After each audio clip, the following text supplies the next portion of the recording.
What's up, everyone? I got another episode of Talking Cards with Garrett for you today, and today I'm talking about Enel. This is what I played to top my store championship and get my invite. So let's check it out, and I'll show you my list.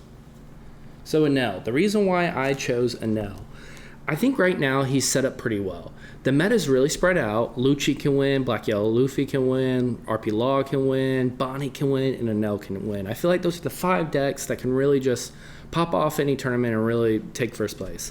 So I thought Enel had a decent spread across the board. I'm not a yellow main. I don't like playing the color traditionally. I usually play red. But this deck's pretty aggro. So I like that I can flip that switch, and I also have rush cards, so I like that too.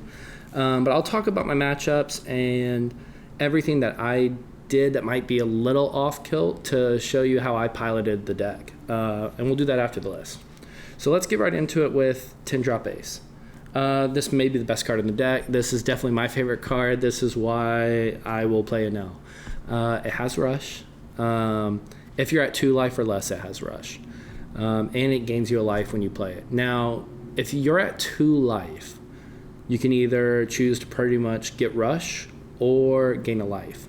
And that, decision point is really important, and it depends on the situation, But don't feel like you always have to gain a life with that card. Sometimes just rushing for 10k is just really good. All right, let's look at the next card, which has been a staple for a long time, 9-drop Yamato. This goes hand in hand with the main strategy of the deck this format, which is to starve. Gadatsu and Yamato are your removers for that, and she can also plus your life. So she's just pretty much fulfilling the main strategy of the deck.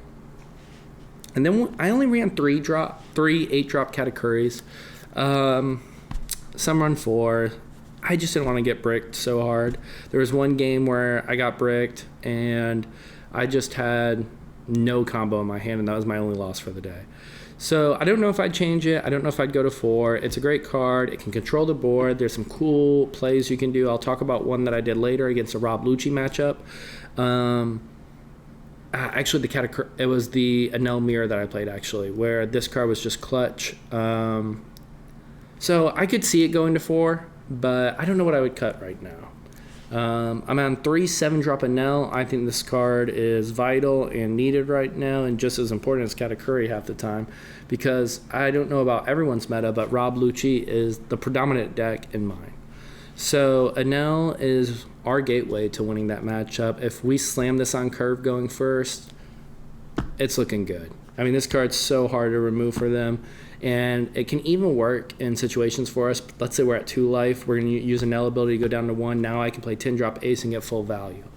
That's fine too. Like, there's ways of maneuvering around it to where Enel's ability isn't even a liability. So that's really cool. Aforementioned Gadatsu. This card's just really good. On curve, you can remove pretty much a 4 or 5 cost character if you do not attack them into their life. One of the other new cards of this set that has made it into the list is Luffy.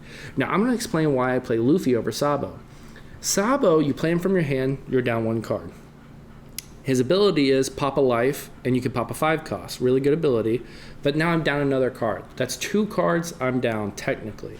When I play Luffy, use his ability to pop and draw a card, I'm net neutral. I think that's really important. In this game, hand size matters so much, card draw, and all those things. So it helps me cycle, it helps me go net neutral, and it still removes a 4 cost. And if I can swing with this before I choose to blow him up, I've plus so much. So I really like this card. But you do have to be careful because it does interact with your Enel. So if you want to use your Enel ability, make sure you blow him up the turn prior. And then my next card is also, I think, a must-play. I play 4 Shirahoshi. This helps you cycle through the deck, see more Ace in the mirror, more Yamato, whatever you need. And it just gets some cards out of your hand that you just don't need at times. Next new card is 4 Frankie. This card's insane. If you have 1 life or less, you get to play it and draw a card. So it replaces itself and a body on board. Then I have 4 Capone. Don't really need to say anything about that. You guys know the drill. I played 1 Hiyori to get my 2Ks up. That will be coming out of the deck. I didn't feel like I needed 13, except the game where I didn't see any 2Ks. but that can just happen to you anyways when you're playing a deck with this much high end. So then I got 4 Onami, and this is a card not everyone's on. I don't know why, to be honest. I think it's insane. The trigger's insane. Banish is insane. So in the mirror, the play I was talking about earlier was I Katakuri'd my opponent's Katakuri, put it into their life at the top, gave my Yamato on board that was out there Banish with Nami, and swung 9 at their life, making them have to get rid of their Katakuri I just put in life. So it removed the board. Like, it was insane. It was the turning point of that match, and is why I won the mirror that day. And then 4 Flampe. Card's good. Summon it at 3. I think that's fine. 4 0 cost, and then 3 Raigo to remove big threats. Really important. Because you can win the board with this deck, you kind of feel like you just won. Now for my matchups, let's talk about those for a second. My first matchup was Black-Yellow Luffy. I really don't think that's a hard matchup for you. You kind of just play big characters and you just win. You wait till you're ready to start attacking at life. Like, I think I had 2 Yamatos and an ace. And I'm like, okay, I can just kind of win this game now and start going for it. One thing to make note, though, is you can Katakuri something like a Garp, a Gecko, or anything that, like, isn't a 3 brothers. If they don't have the 5-drop Luffy on board that can take one of their own lives, that can kind of ruin their ability sometimes and make the leader ability really hard to activate for them. So it's just another thing to keep in mind. After that, I played that mirror, and I told you already what the pivotal point was in that. Then I played against Rob Lucci. I think I dropped 2 of these that game. So one on my 7 down and one on my 9 down, so I won. This card's nuts against Lucci. And then the next game was against Whitebeard. Yes, I played against a Whitebeard, and yes, that was my only loss for the day. I had only 1 counter card out of an 8-card hand. The rest 7 had no counter. They were all my high end, and we were at 9 mana, so I got to play 1 Yamato, and then the rest just sat there rotting in my hand.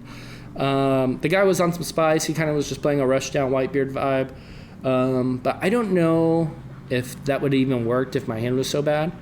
But yeah, is what it is. Lost that game. And then my next 2 games were against 2 more Luccis. I really just think Enel into Lucci isn't as bad as people think. Lucci is also very high roll, right? Like, if Lucci sees it, they see it, and yeah, it's probably going to be hard for you. But if they're missing a piece, or if they have to, slow down even for 1 turn, or play like Rebecca out without like a Gecko or something, they're slowing down. And Enel can kind of squeeze in there if the Lucci player has to ever take a moment's off. So I went 3-0 against Lucci. Maybe it was just my day, but I really don't think the matchup is as bad as some people say. And this was the list I played to get my invite, If you guys want, please leave a comment down below saying what you would have done differently. And the only thing, while we're on it, that I would say I would do differently is maybe the Shirahoshi blocker.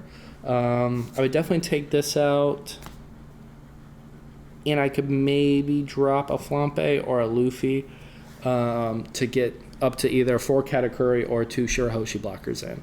I do think the Shirahoshi blocker has value. It's really good against Lucci in the mirror, and if that's popular in your area for the store regionals, you should definitely cater towards that. I just felt like the card's a little bit of bait, but it is good. So that's my list. Please like and comment down below, and subscribe as always, guys. Thanks for checking it out, and best of luck in your store regionals.